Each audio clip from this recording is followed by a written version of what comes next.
এই ভিডিওতে উপস্থাপন করছি নোবেলজয়ী ডক্টর মোহাম্মদ ইউনূসের ইউসি স্যান ডিয়েগোতে 2016 সালে সমাবর্তন অনুষ্ঠানে দেওয়া বক্তব্যের দুটি গুরুত্বপূর্ণ অংশ। প্রথম অংশে তিনি আলোচনা করেন কিভাবে সামাজিক ব্যবসার মাধ্যমে সৌর বিদ্যুৎ পৌঁছে দেওয়া সম্ভব হয়েছে এমন সব প্রত্যন্ত অঞ্চলে যেখানে আগে বিদ্যুৎ পৌঁছায়নি। দ্বিতীয় অংশে তিনি ব্যাখ্যা করেন কিভাবে ইন্টেল কর্পোরেশনের সহযোগিতায় টেকনোলজি ব্যবহার করে গর্ভকালীন মৃত্যুর হার কমাতে তিনি ভূমিকা রেখেছেন। এটি একটি মানবিক সমস্যা যেটি এখনো বিশ্বের অনেক দেশে প্রকট। আমরা এই বক্তব্য বাংলায় সাবটাইটেল আকারে উপস্থাপন করেছি যাতে বাংলা ভাষাভাষী দর্শকরা সহজে এই গুরুত্বপূর্ণ বার্তাগুলি বুঝতে পারেন। চ্যানেলটি সাবস্ক্রাইব করতে ভুলবেন না এবং ভিডিওটি ভালো লাগলে লাইক ও শেয়ার করুন আপনার প্রিয়জনদের সঙ্গে। I came here all the way from Bangladesh, so I have to give you the greetings from the other side of the planet. So I come almost halfway coming here, and it's worth it.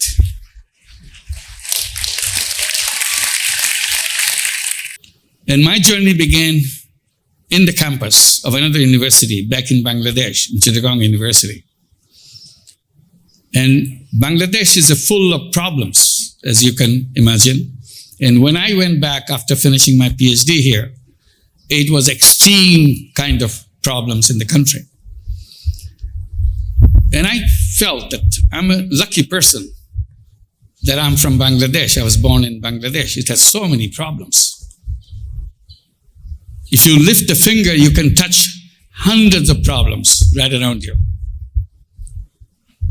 And that's exciting for a young person to look at those problems and see what I can do about it.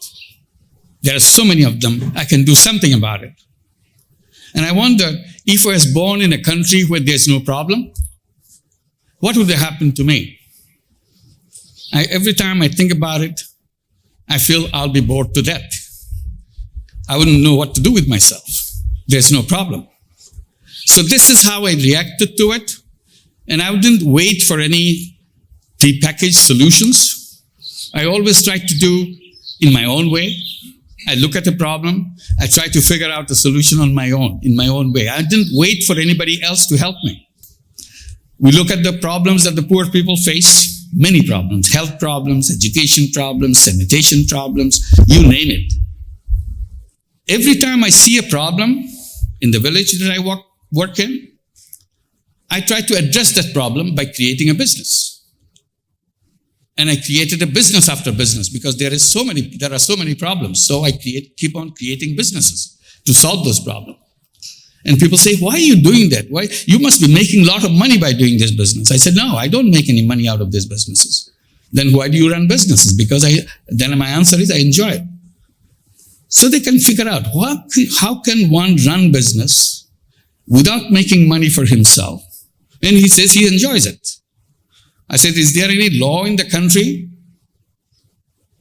that if you decide not to take profit from the company, you'll be punished for that? I said, there is no law. So I'm just taking advantage of it. I don't take the profit out of the company.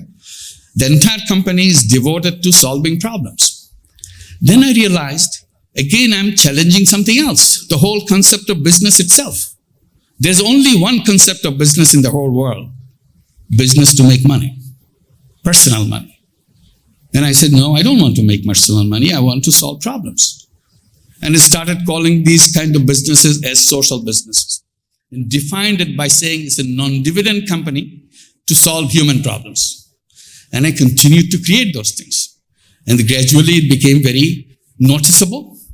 Some big companies wanted to do business with us. We agreed to do that. Among the many things that I created as a social business, I'll just give one example out of many in Bangladesh. Bangladesh doesn't have much of electricity. Villages don't have electricity. They have solar, they have just lamps, kerosene lamps. And 22 years back, I thought, why don't we bring solar energy in the Bangladesh? I have no idea about solar energy. All I read in the newspaper, that's all. So I talked to people who knows about solar energy. They said, no, it doesn't fit good in Bangladesh. It's good for Europe, it's good for North America, but not for Bangladesh. I said, why not? So I figured that out. I said, I can make it happen. I created a business, created a company called Grameen Shakti or Grameen Energy.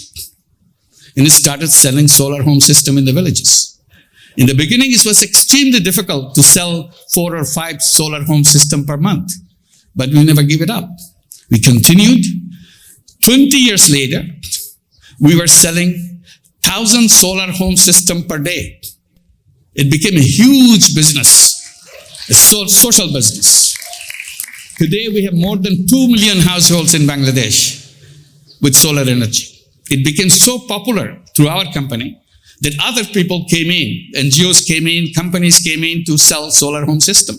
In total, today, more than 4 million homes in Bangladesh are served by solar energy, just out of nowhere.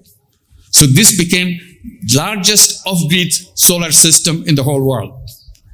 So this is what it comes. So it's an idea.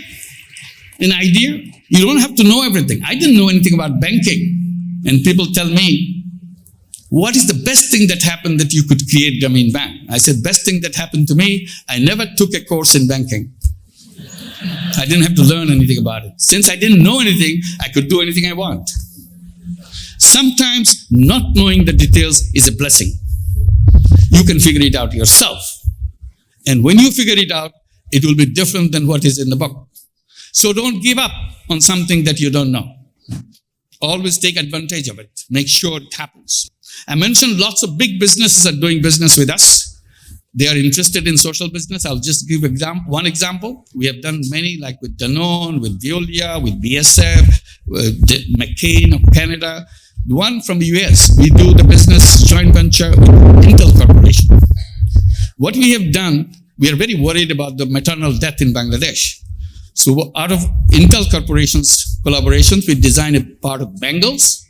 The bangle which will give you two things. One, give you the signals or alarm when the air quality in the home, in the house that you're working, goes above a certain level, because fume hurts the pregnant women and their baby. So we wanted to check, because one of the cause of death in Bangladesh, major cause of death in Bangladesh, is the air quality inside the kitchen. So we want to address that. So this bangle, this beautiful piece of ornament, if you look at it, nobody will suspect that you're wearing very high-tech ornament in your hand. That gives you an alarm bell as soon as the quality of the air goes above a certain level. And it gives you a voice message. You get out of the house, open all the windows and doors until you have a better air quality, and you come back. Then also it gives voice messages. This is the 5th month of your pregnancy. These are the symptoms that you will feel. If you feel that way, it's okay. This is normal. Don't worry about it. If you have symptoms like this, press this button, we'll get in touch with you. So this is a communication. This is a kind of giving advice to young women. We are trying to make more and more into that bangle so that nobody has to die at childbirth. It's a common thing all over the world. The women die at childbirth because they don't know it was a risky pregnancy. We are trying to identify the risky pregnancies. So we continue to do that.